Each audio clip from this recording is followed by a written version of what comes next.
अस्सलामुअलैकुम बिस्मिल्लाहिर्रहमानिर्रहीम। Welcome to my channel पर लर्न टुगेदर। उम्मीद है कि आप तमाम लोग खैरियत से होंगे। तो आज हम लोग एक्सरसाइज 12.5 के पार्ट 1 पढ़ेंगे।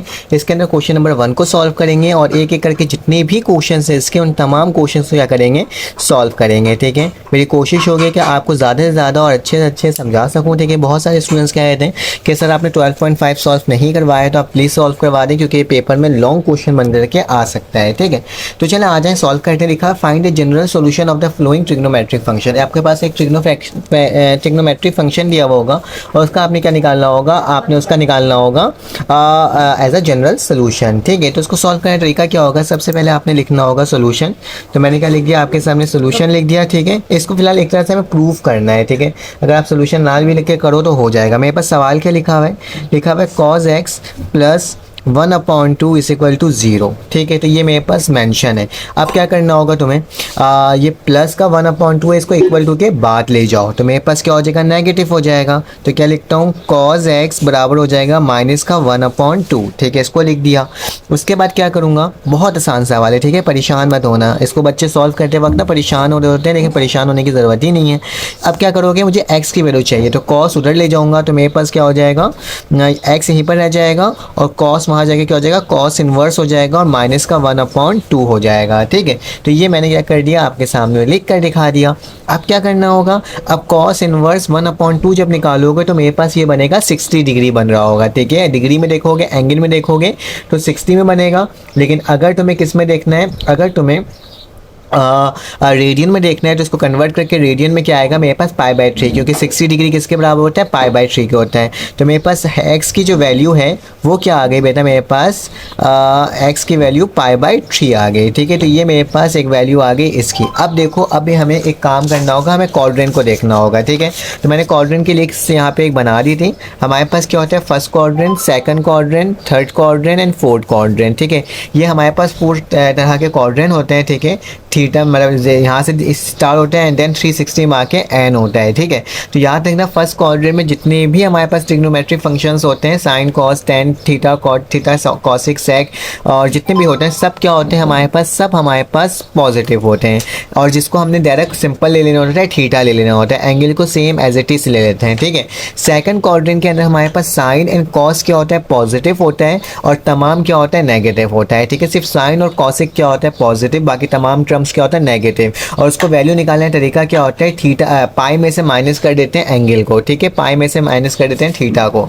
उसके बाद मेरे पास थर्ड क्वाड्रेंट आता है। तो थर्ड क्वाड्रेंट मेरे पास क्या लिखा हुआ है, टेन और कॉट इसमें पॉजिटिव होता है और बाकी तमाम क्या होता है, नेगेटिव। ठीक है, सिर्फ ये दोनों टर्म पॉजिटिव होंगे और जितने भी टर्म्स इसके अंदर मौजूद होंगे वो नेगेटिव होंगे। मतलब कॉस, साइन, कॉसिक, सेक, ये तमाम चीज़ें क्या हो जाएगी, नेगेटिव हो जाएगा। और थर्ड क्वाड्रेंट की अगर हमें वैल्यू निकालना होता है, हमें अल्टरनेट एंगल्स को फाइंड आउट करना होता है, तो उसको किस तरह से फाइंड करते हैं, पाई प्लस थीटा। ठीक है, उसी तरह से फोर्थ पाई होता है तो हमें 2 पाई से इसको करते हैं, 2 पाई माइनस थीटा करके इसको सॉल्व करते हैं। ठीक है, और इसके अंदर हमारे पास कॉस और सेक क्या होता है, पॉजिटिव, बाकी तमाम क्या होता है, नेगेटिव। ठीक है, तो चलो आज जो इसी के तहत सॉल्व करेंगे। मेरे पास देखो कॉस की जो वैल्यू आई है वो क्या है, नेगेटिव है। तो अब देखना पड़ेगा कॉस नेगेटिव कहाँ होता है। तो कॉस नेगेटिव हमारे पास फर्स्ट क्वाड्रेंट में सब पॉजिटिव होता है, सेकंड क्वाड्रेंट में साइन और कॉसिक पॉजिटिव होता है तो कॉस यहाँ पे एक नेगेटिव होगा। ठीक है, सेकंड क्वाड्रेंट में कॉस नेगेटिव होगा और हमारे पास कॉस नेगेटिव फोर्थ में होगा। ठीक है, लिखा हुआ है ना, फोर्थ में हमारे पास लिखा हुआ है कॉस और सेक नेगेटिव होता है। तो सेकंड और फोर्थ में क्या होगा, सॉरी कॉस पॉजिटिव है फोर्थ में, सॉरी कॉस पॉजिटिव होता है फोर्थ में, थर्ड में नेगेटिव होगा। ठीक है, मतलब यहाँ पे पॉजिटिव है तमाम टर्म्स, यहाँ पे कॉस पॉजिटिव है तो क्या बच गया मेरे पास, सेकंड और थर्ड बच गया। तो ये दोनों में क्या होगा, नेगेटिव होगा। मुझे नेगेटिव वाली टर्म चाहिए क्योंकि मेरा आउटपुट क्या है, नेगेटिव है। ठीक है, तो चलो आज इसको सॉल्व करते हैं नेगेटिव देखते हुए। तो हम सबसे पहले क्या करेंगे, हम सबसे पहले लिखेंगे कि हम करने क्या जा रहे हैं, हम लोग इसको सॉल्व करने जा रहे हैं क्योंकि कॉस की वैल्यू नेगेटिव में है, cos is negative, cos is negative मतलब उसकी जो वैल्यू आ रही है वो क्या है, मेरे पास नेगेटिव है। तो हम लोग कंसीडर किसको करेंगे, कौन से क्वाड्रेंट को, सेकंड क्वाड्रेंट। ठीक है, हमें सेकंड क्वाड्रेंट को कंसीडर करेंगे एंड थर्ड क्वाड्रेंट को, क्योंकि इसमें ही इन दोनों की वैल्यू क्या होती है, नेगेटिव होती है। ठीक है, यहाँ क्या लिख देता हूँ, थर्ड क्वाड्रेंट लिख देता हूँ ताकि यहाँ पर आराम से लिख सकें, ठीक है। सेकंड एंड थर्ड क्वाड्रेंट को हम लोग क्या करेंगे, कंसीडर करेंगे, ठीक है। अब तक तो समझ में आ रहा होगा ना। सिंपल एक्स की वैल्यू निकाली मैंने, ठीक है। निकालने के बाद पाई, इसको कन्वर्ट करा रेडियन में, π/3 आ गया। फिर देखा ये नेगेटिव वैल्यू किस में होती है, सेकंड में और थर्ड में होती है, तो सेकंड और थर्ड लिखा। अब इसको सॉल्व करेंगे, किस तरह से सॉल्व करेंगे, 4 सेकंड क्वाड्रेंट, तो यहाँ पर लिखूँगा 4 सेकंड क्वाड्रेंट। हम सेकंड क्वाड्रेंट को देखने जा रहे हैं और सेकंड क्वाड्रेंट में क्या करते हैं बताओ ज़रा। सॉरी स्पेलिंग थोड़ी सी मिस्टेक हो गई। तो सेकंड क्वाड्रेंट में हम लोग क्या करते हैं, सेकंड क्वाड्रेंट में हमें क्या करना होता है, पाई में से माइनस करना होता है थीटा को। और मेरे पास पाई की वैल्यू क्या आई है, मतलब एक्स की वैल्यू क्या है, π/3 आई है एंगल की वैल्यू। तो इसको लिखने का तरीका क्या होगा, बहुत आसान। कि मुझे मालूम है कि मुझे एक्स की वैल्यू फाइंड आउट करना है, तो मैंने एक्स लिखा। मेरे पास क्या गिवन है, मेरे पास गिवन है कि पाई में से माइनस करना है थीटा को, तो मैं पाई लिखूँगा, माइनस का निशान लगाऊंगा, ठीक है। और थीटा की वैल्यू क्या है, मेरे पास π/3 आई है, तो क्या लिखूंगा, π/3 लिखूंगा। याद रखना जो आंसर आता है ना उसकी वैल्यू को हम लोग क्या करते हैं, लिखते हैं, ठीक है।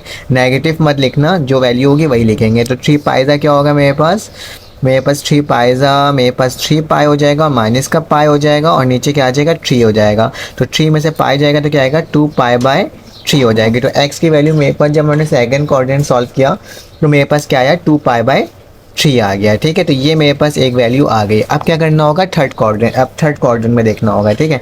तो क्या लिख देता हूँ, थर्ड क्वाड्रेंट, ठीक है। तो सच थर्ड क्वाड्रेंट में देखते हैं क्या वैल्यू आ रही है मेरे पास। तो इसको लिखने का तरीका क्या होगा, थर्ड क्वाड्रेंट हमें मालूम है π+θ, ठीक है। तो याद रखना, तो x की वैल्यू तो मेरे पास क्या थी, मेरे पास थी जो ओरिजिनल वैल्यू निकली थी वो π/3 थी।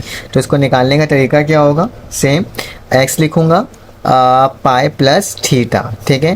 तो x लिखूँगा, पाई वैसे ही लिखूँगा, प्लस थीटा की जगह क्या आ जाएगा, π/3 आ जाएगा, ठीक है। 3 पाइजा क्या होता है मेरे पास, 3 पाई होता है, ठीक है। और फिर उसका पाई आ जाएगा और नीचे क्या आ जाएगा, 3। तो इसको सॉल्व करोगे तो क्या आएगा मेरे पास, x की वैल्यू 4π/3। तो मेरे पास दो वैल्यूज़ निकल गई, ठीक है। दो एंगल्स की वैल्यू निकल गई। एक मेरे पास क्या है, x की वैल्यू 2π/3 और एक वैल्यू क्या है मेरे पास, x 4π/3। अब याद रखना ये दोनों एंगल्स, अल्टरनेट एंगल्स को निकालने के बाद हमें वेरीफाई करना होगा कहाँ, जो हमने पहली इक्वेशन बनाए थे ना, इक्वेशन नंबर 1 जो पहला सवाल होता है उसमें ये वैल्यू पुट करके, मतलब x की जगह पहले क्या पुट करोगे, 2π/3 और देखोगे कि उसकी जो वैल्यू है वो 0 के बराबर आ रही है कि नहीं आ रही। फिर उसके बाद क्या करोगे, x की जगह 4π/3 पुट करोगे और देखोगे कि तुम्हारे पास आंसर सेम आ रहा है कि नहीं आ रहा। तो मैं काम करता हूँ, मैं यहीं पर लिख देता हूँ ताकि आपको यहाँ पे नज़र आ जाए ना कि किस तरह से करना है। तो जो मेरे पास cos लिखा हुआ है मैंने cos वैसे ही लिखा, x की जगह क्या आएगा, पहला वाला एंगल आएगा 2π/3, ठीक है। तो क्या लिखूँगा, cos के साथ लिख दूँगा 2π/3 और उसके बाद मैं क्या लिखूँगा, प्लस का 1/2 और इक्वल टू 0। जब cos 2π/3 सॉल्व करोगे तो तुम्हारे पास इसकी वैल्यू क्या आएगी, माइनस का 1/2। क्या आएगा, माइनस का 1/2 और प्लस का 1/2 है, दोनों वैल्यू कैंसिल आउट होगी। तो क्या हो जाएगा मेरे पास 0 इज इक्वल टू 0। मतलब ये वेरीफाई हो गया कि दोनों वैल्यू मेरे पास सेम आई है। सेकंड वेरिफिकेशन के लिए क्या करोगे, यहाँ पे याद रखना वेरिफिकेशन की हेडिंग डालना मत भूलना, वरना ना पता नहीं चलेगा ना आप वर्क क्या कर रहे हो, ठीक है। तो वेरिफिकेशन की हेडिंग डालने के बाद काम करना। सेकंड वेरिफिकेशन कैसे करेंगे, जब मेरे पास cos की वैल्यू क्या होगी, 4π/3 जो भी हमने फाइंड आउट किया था, ठीक है। ये वाला 4π/3 पुट करके देख रहा हूँ, ठीक है। तो 4π/3 लिखता हूँ, फिर क्या निशान डालता हूँ, प्लस का निशान डालता हूँ, 1/2 इक्वल टू 0। तो cos 4π/3 हमारे पास माइनस का क्या होता है, माइनस का 1/2 होता है और प्लस का 1/2 इस इक्वल टू 0। ये वैल्यू कटी, ये वैल्यू कटी, तो क्या हो जाएगा 0 इक्वल टू 0। तो मेरे पास क्या हो गया, हैंस वेरीफाई हो गया, ठीक है।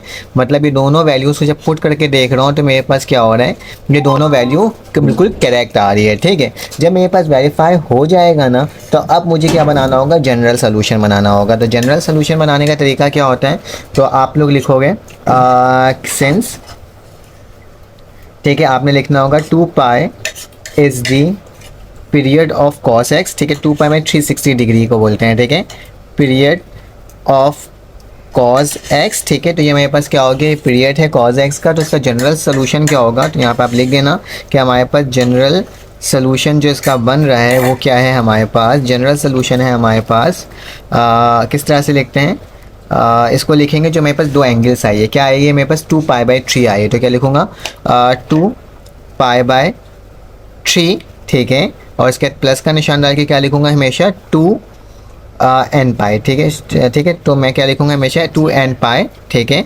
और फिर उसके बाद इसको क्लोज करके यूनियन करूँगा, ठीक है। और उसके बाद जो मेरे पास सेकंड एंगल आएगी उसको लिखूँगा 4π/3 प्लस 2n पाई, ठीक है। तो ये मेरा क्या होगा, जनरल सोल्यूशन होगा हमेशा लिखने का। आंसर तो मेरे पास आ गया, वेरिफिकेशन हो गया, लेकिन जनरल सोल्यूशन के लिए क्या करेंगे, क्योंकि मेरे पास ये वैल्यू थी वो पर्टिकुलर सोल्यूशन 0 से लेकर 2π के दरमियान ही था ना।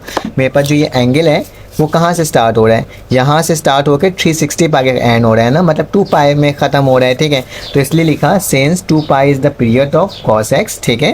और इसका लिखा जनरल सोल्यूशन इस, इसको लिखने का तरीका क्या होता है कि पहला एंगल जो आया था हमारे पास 2π/3, मैंने वो लिखा 2π/3 प्लस 2nπ, फिर ब्रैकेट क्लोज किया, u लिखा, और उसके बाद क्या किया, और मेरे पास यूनियन का निशान डाला, और फिर क्या लिखा 4π/3 जो सेकंड एंगल आया था प्लस 2nπ, ठीक है। तो इस तरीके से क्या हो गया, ये सॉल्व हो गया और हमारे पास क्या हो गया, इसकी वैल्यू फाइंड आउट होकर के आ गई। अगर आपको ये वीडियो अच्छी लगी तो आप लाइक कर देना, सब्सक्राइब कर देना, बेल के आइकन क्लिक कर देना।